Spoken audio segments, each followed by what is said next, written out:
Dobrý deň. V tomto videu si ukážeme, ako pracovať s programom CapCut, ktorý slúži na spracovanie fotiek a videí. Je to mobilná aplikácia, ktorú je potrebné mať nainštalovanú v mobile, takže buď cez obchod Play alebo cez App Store si vieme nainštalovať túto aplikáciu. Cez App Store si dáš do vyhľadávača CapCut, vyzerá to nejak tak, taká biela ikonka s čiernym nejakým filmom. Ja to už mám nainštalované, tak ja nedávam inštalovať, ale aktualizovať, ale pre krátkosť času nebudem to teraz aktualizovať. Takže ja už mám aplikáciu, ktorú otvorím, ťuknem hore na nový projekt, vyberiem si nejakú fotku zo svojej knižnice, no, alebo otvorím rovno nejaký projekt, ktorý už mám rozpracovaný a kde som už nejaké tie efekty aj použil a následne ukážem, ako som to spravil. Takže do tejto prezentácie pridám novú fotku, ťukol som vpravo na to malé plusko, vybral som si znova tú istú fotku, s kurzorom, s tou bielou čiarkou som sa postavil do stredu toho obrázku alebo niekde na ten obrázok. No a teraz chcem nejaký efektík. Tak, vybral som si tam text, dole niekde je, že text vložiť. Napíšem na klávesnici Robo v balóne, prstom posuniem to okienko s textom nižšie, umiestním text do pozície, kde ho chcem mať. No a potom vpravo, tam je taká fajka, ktorú musím stlačiť, aby som potvrdil, ten text je trošku dlho na tej scéne a teda keď chcem, aby sa zobrazil len počas premietania tej jednej fotky, tak môžem to posúvaním pomocou tých bielých políčok s prstom vlastne prispôsobiť dĺžku trvania toho textu.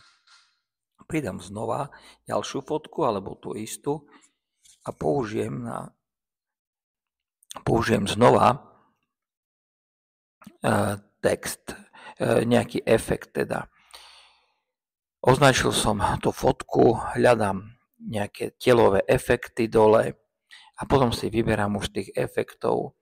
Napríklad v časti role si vyberiem v druhom riadku na konci nejaké postavičky kreslený obličej. No a vlastne zmenilo ma na kreslený obličej. Pridám ešte raz jednu fotku, skúsime iný efekt, vyberám si dole telové efekty, zase vojdem do role a celkom vľavo dole je ikonka nejaký detský obličej, detská tvár, takže ďalší efektik. Vložil som ďalšiu fotku, skúšam nejaký iný efekt, je tam ich strašne veľa, ale vyberám si len z tých, ktoré nie sú označené Pro, lebo to je pre platenú verziu, ja mám free, zdarma verziu, vyberiem len niektorých z tých efektov, ktorý nie je teda označený Pro, vybral som si nejaké krúženie takých video efekt, nejaký oval taký okolo mňa oblieta, žiara. No keď som nechcel tento efekt použiť, tak vľavo hore, áno, tam je žiadne poličko, ťuknem na to a ten efekt zruším. No ešte skúsim na to dať iný efekt, legrační obličeje, tak napríklad rozpačitý výraz, áno, a takto ma trošku deformuje. Áno, a takto postupne si budujem prezentáciu, môžem dať text nejaký na začiatok, alebo ja ukážem, ako dám text na koniec. No a môžem tam vložiť aj zvuk alebo hudbu. Tak dole budú také ikonky, kde si nájdeš zvuk, nájdeš si populárny alebo nejakú inú, alebo nájdem si, zase tam je taká nota a viem si nájsť nejaké predefinované melódie, zvuky, napríklad Universal Background Music, tak je to prvé, som dal tam na to plusko a vložilo mi zvukovú stopu do prezentácie. V mojej prezentácii už by hrála nejaká melódia.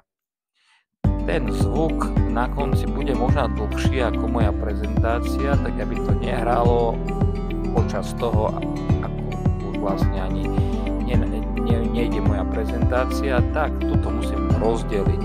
Je tam taká ikonka dole zase, ktorou strihame video aj rozdeľujeme zvukové stopy, tam rozdeliť a zmažem ten zbytok tej zvukovej stopy. No a ešte nakoniec dám znova nejaký text, hľadám, len v tých ponukách dole raz je zobrazené, raz to nie je zobrazené, tak podľa toho, kde stojím vlastne s tým kurzorom, potom sa tam zvykne objaviť také tečko, áno, a tak viem tam potom vložiť nakoniec nejaký text, že prajem vám pekný deň. Takže s tečkom a píšem do okienka prajem pekný deň, vyberám si z rôznych typov písma znova. No a takto tú prezentáciu nejak ukončím. Dôležité je na záver exportovať tento projekt. To bude tlačítko vpravo hore. Ešte tu text potvrdím takou fajkou a zmenším ten text, ako to je len dĺžka trvania textu, nie veľkosť písma. A tu potom exportujem ten obrázok. Obrázok sa uloží do fotiek, do galérie na mojom mobile. Ďakujem za pozornosť.